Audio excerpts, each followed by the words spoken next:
Di dalam hidup, segala sesuatu tidak bisa berjalan dengan konstan. Perubahan akan selalu datang silih berganti, sehingga harapan-harapan yang kita miliki juga tidak bisa konstan. Pasti akan mengalami perubahan.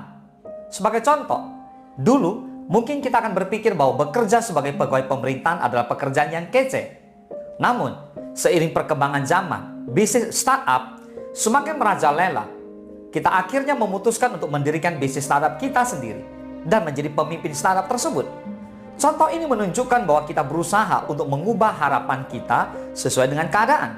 Namun, bagaimana jika kita tetap berpikir bahwa kita harus bisa bekerja sebagai pegawai pemerintahan, tidak peduli bagaimanapun caranya?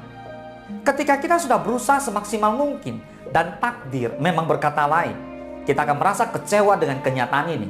Bukan hanya itu, kita juga akan kehilangan semangat hidup, demotivasi, dan berhenti untuk melangkah maju. Akibatnya, kita tidak bisa menjadi sukses hanya karena terhambat dengan harapan-harapan konstan dari diri sendiri. Kita semua pasti punya obsesi, namun terkadang obsesi berlebihan yang kita miliki malah akan menjadi bumerang tersendiri. Ketika kita tidak dapat memenuhi obsesi yang terlalu tinggi, kita cenderung mengindikasikannya sebagai sebuah kegagalan. Sebagai contoh, saya memiliki target untuk mendapatkan 5 klien baru di bulan ini. Akan tetapi, di akhir bulan, saya hanya mendapatkan 2 klien baru. Sedangkan 3 klien lainnya menolak untuk bekerja sama dengan perusahaan saya.